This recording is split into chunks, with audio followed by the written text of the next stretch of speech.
Welcome to Hey Dad Podcast. Real dads, tough issues, and a genuine love for a fatherless generation.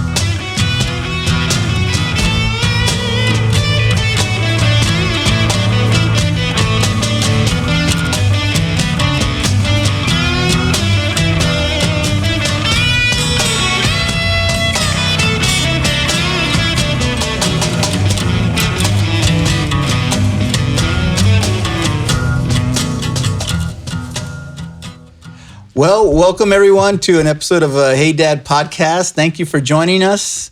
Today we have some special guests, Mikkel and Jason, right? Yep.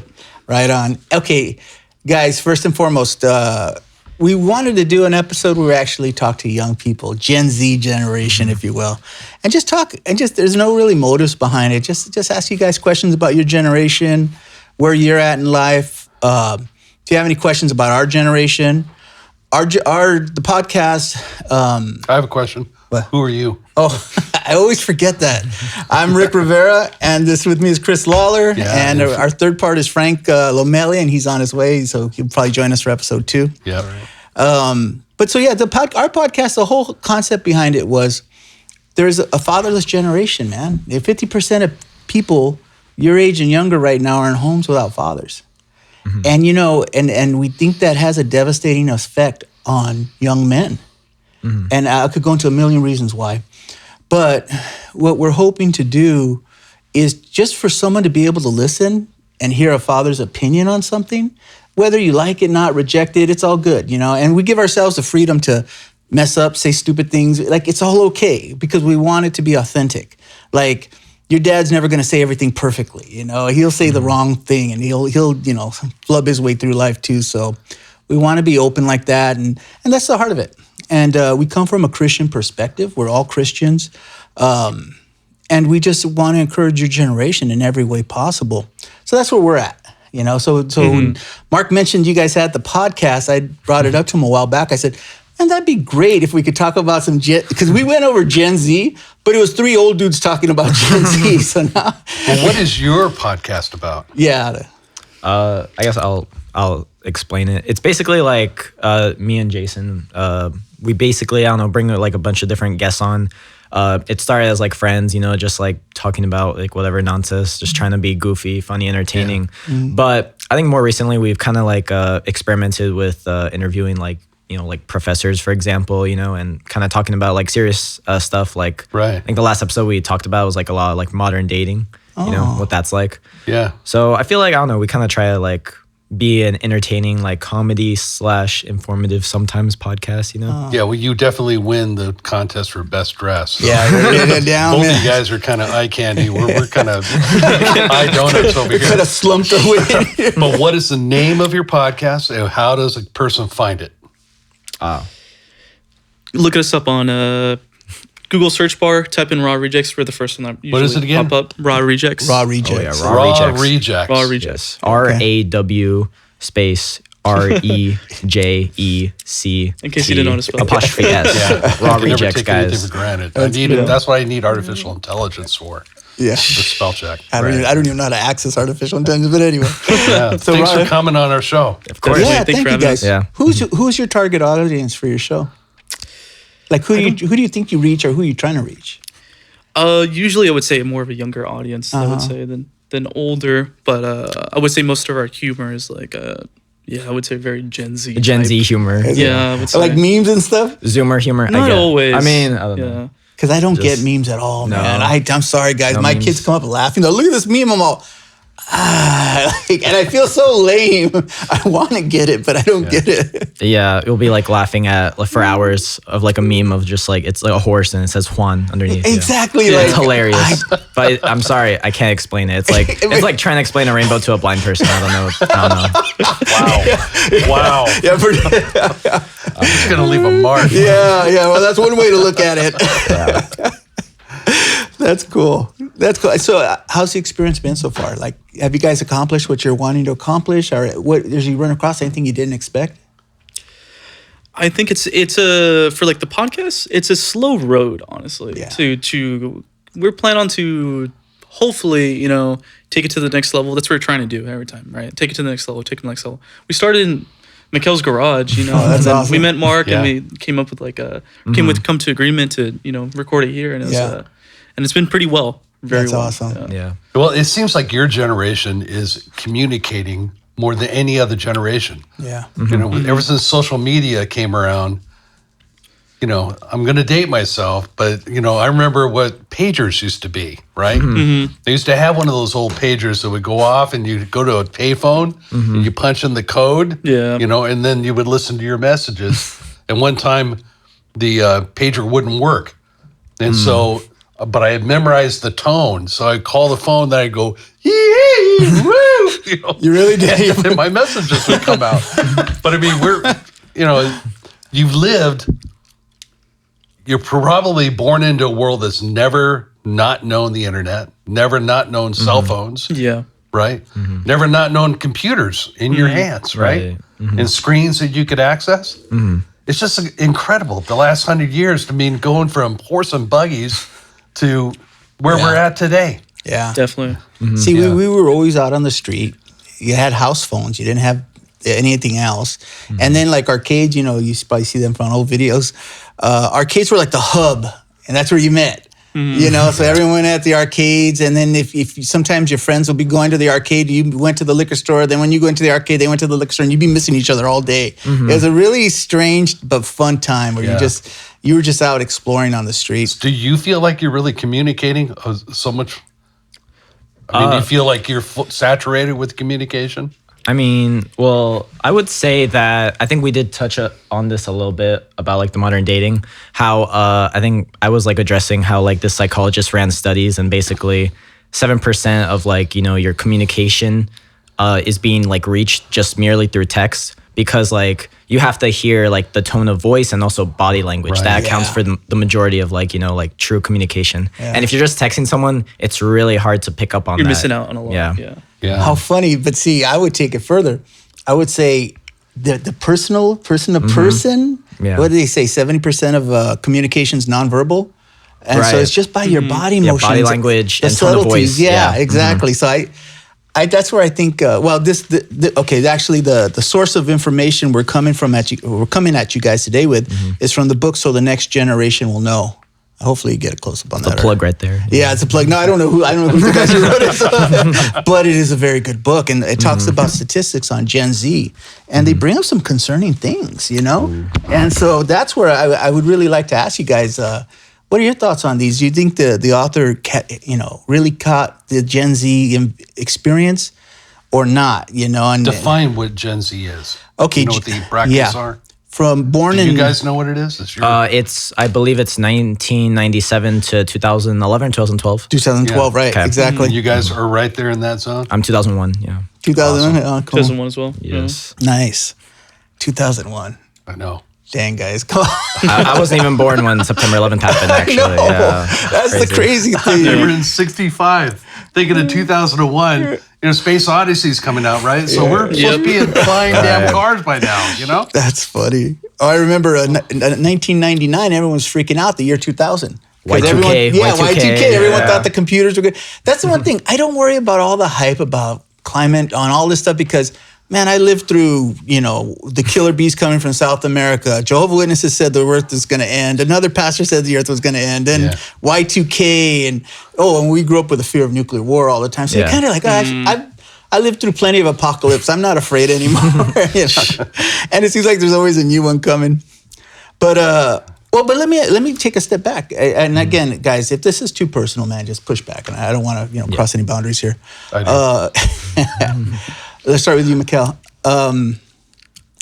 Were you raised with both your parents in the house? Yeah, I was. Oh, cool. Very nice. You guys, and so you have brothers and sisters? I have 2 younger sisters and a younger brother. Oh, nice. Okay. Great. Nice big family, huh? Everybody Yeah. love each other? Or they had each For the other's most part, thumbs? I mean, You can't throw out the dirty laundry. I mean, it'll come back on it. we all hate each other. Yeah, it happens. And Jason, you had...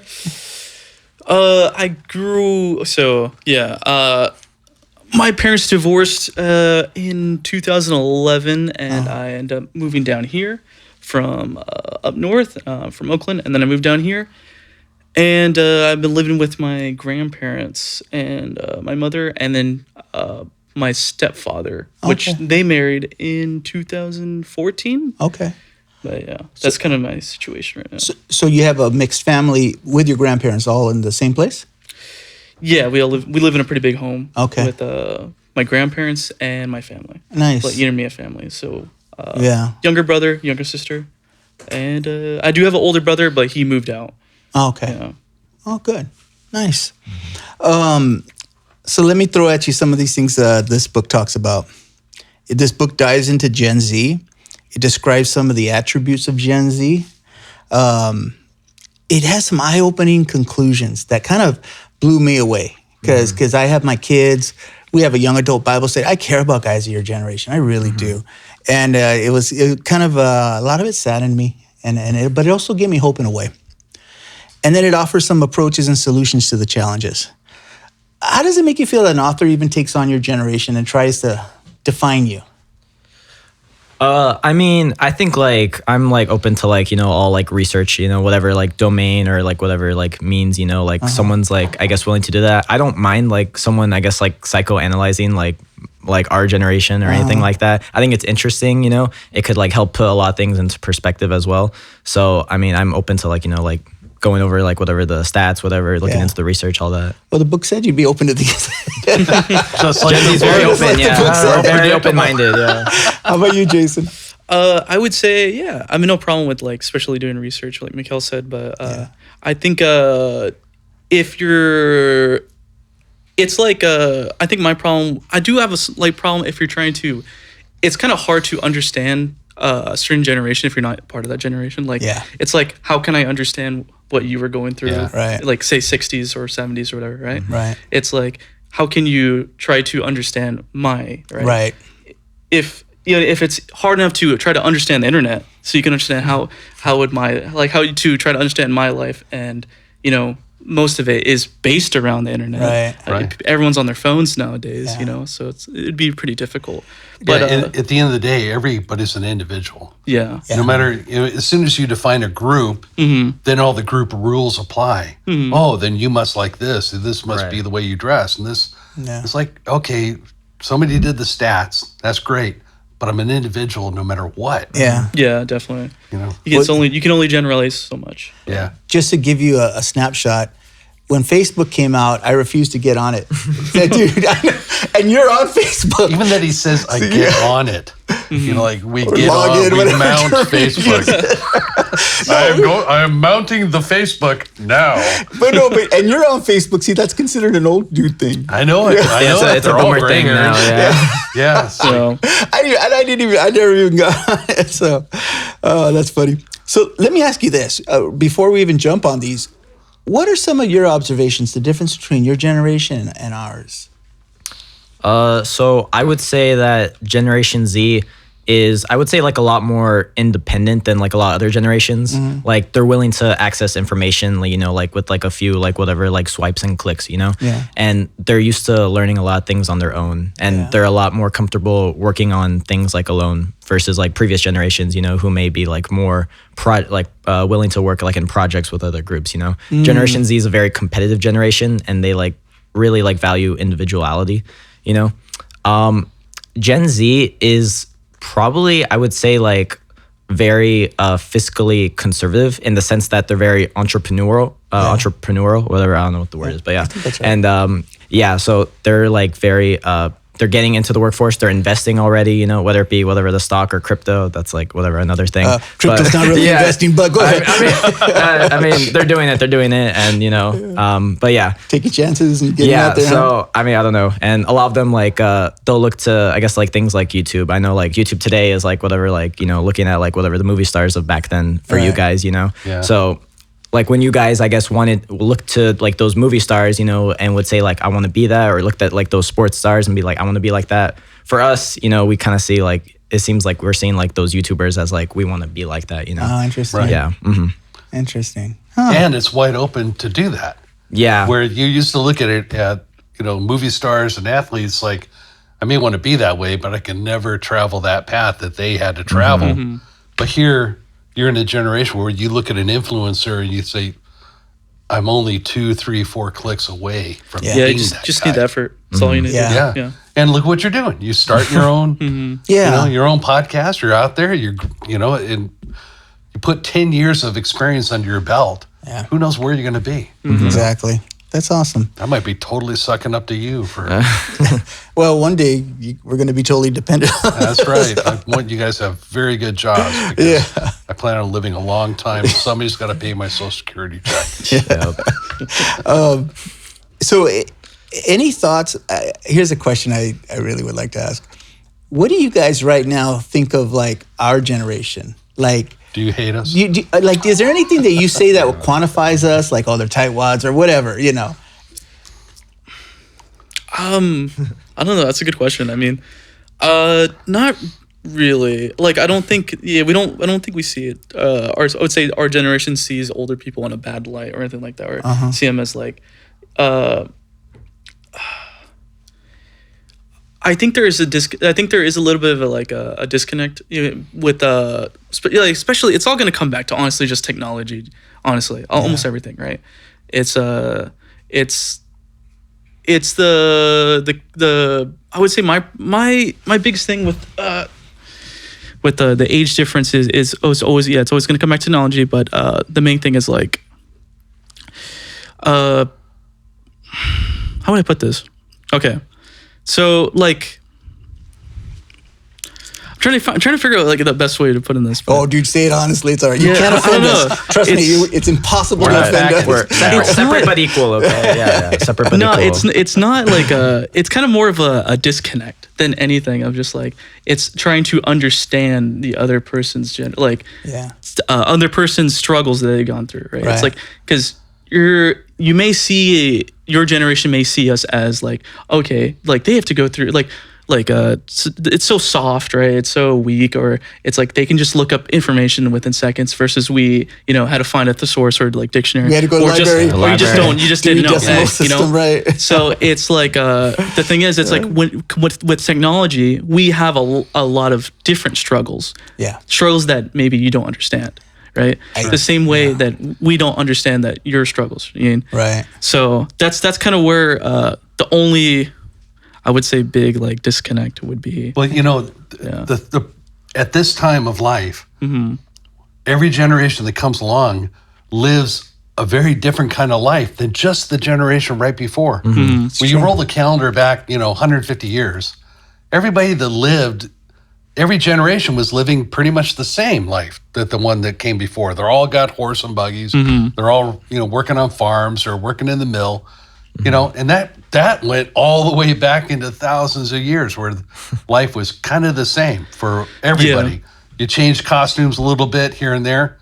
But now, in this, especially in the last 100 years, all these named generations that we have, each one is born into a world that was never known Yeah. previously. It's moving very quickly. It's like I would say. between me and yeah. you, there's It a is. couple of other mini generations in between us. Yeah. So the real point of respect is to simply respect that you guys are not living the same experience that I had.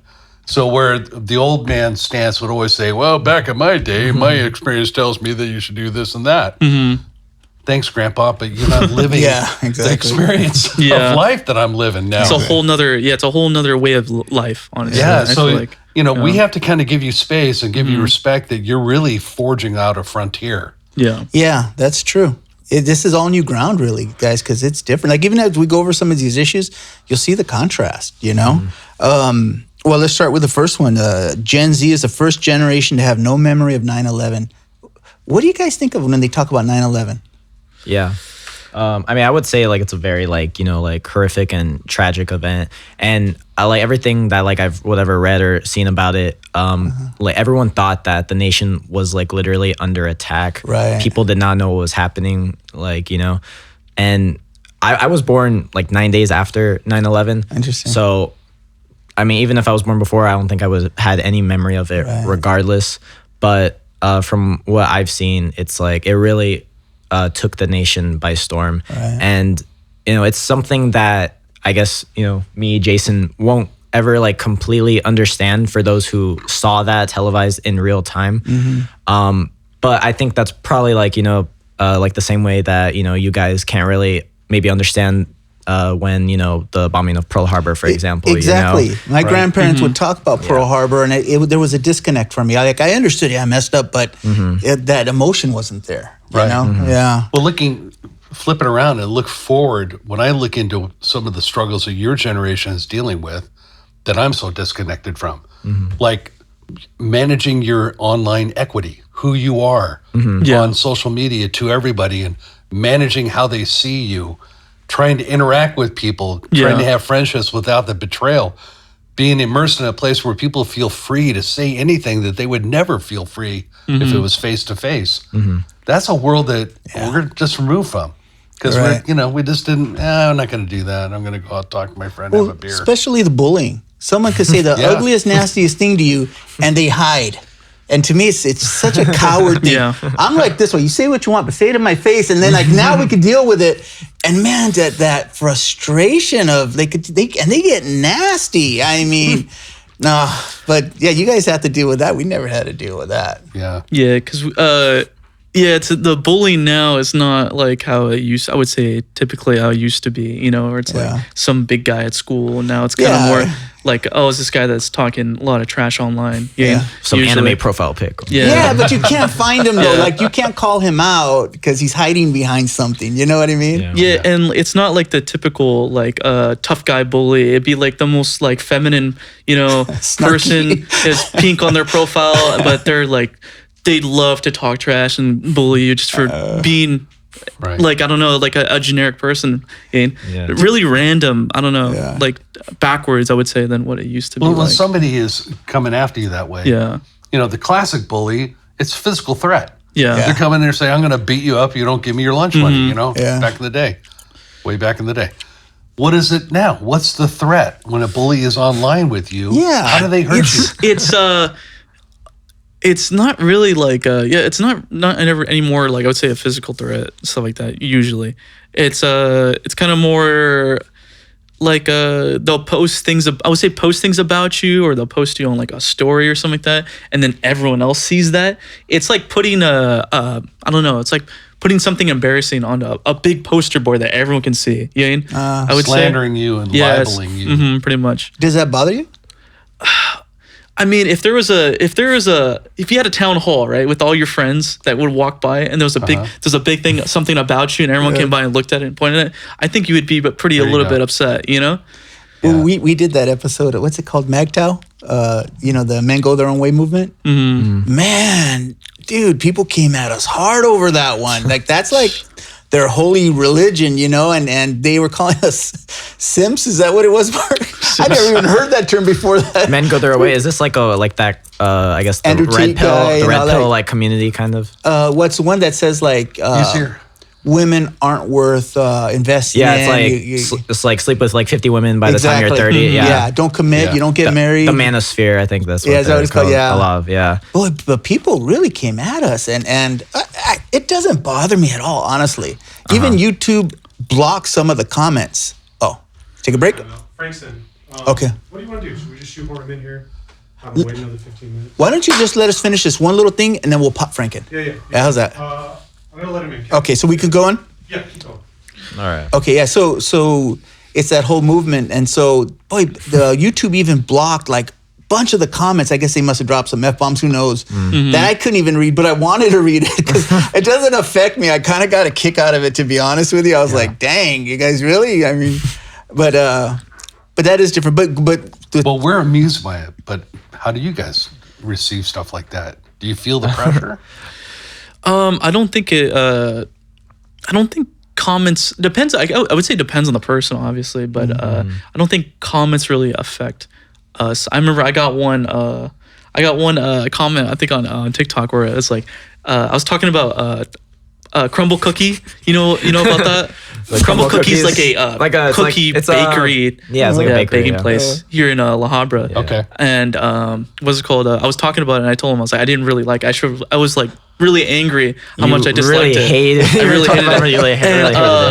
What's it called? I think someone put like it's like surprise big boy doesn't like crumble cookies. Yeah, surprise big boy crumble cookie. And I'm like, I was like, first I was kind of like in shock because we didn't really get any like comments like that, and I was just like, I'm like, am I really that fat? For like a second, I'm like, am I that fat? I was like, I know I've only been married for like that long, but it's like, I don't think my wife's cooking like that much. But I mean, she. but and then I was just, then it became like a joke for us for like the next like who knows how long. But That's funny. I mean, I think it depends on the person, because I know there's a lot of people. I know a lot of YouTubers that have millions of followers. They'll get tons of this hate, right?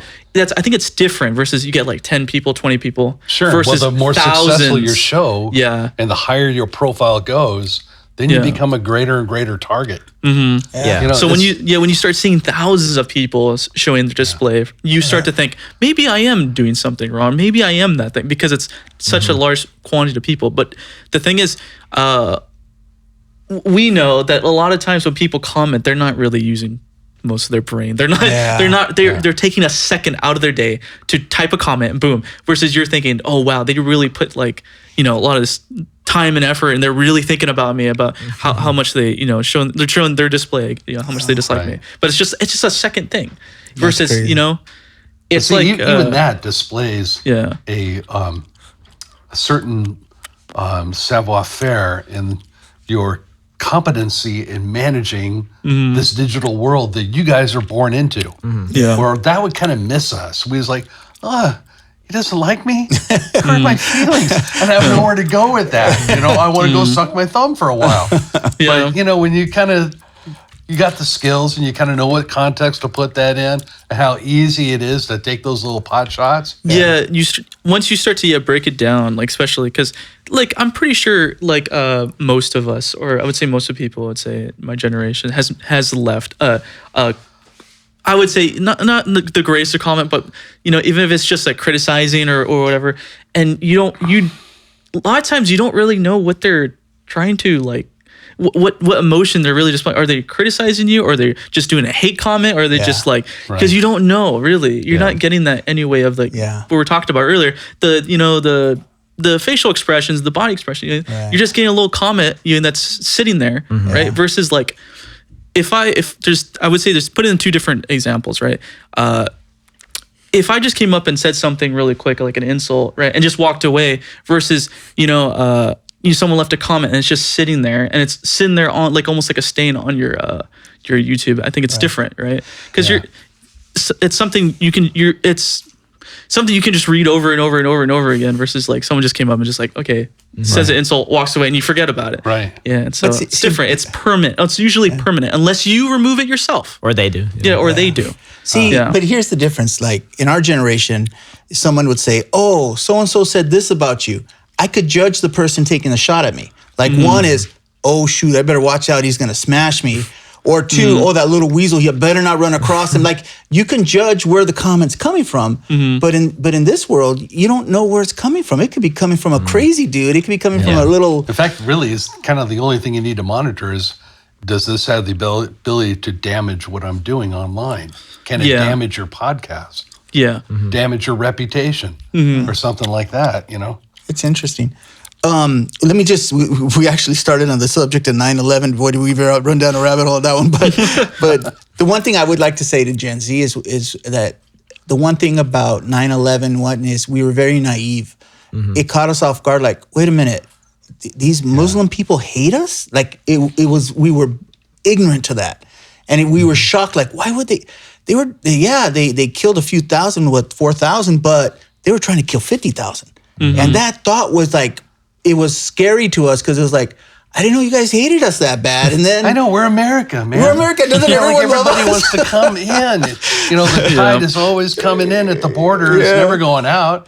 It's like, I can't believe somebody would actually take it to us. And not only they would take it to us, it was 3 attacks.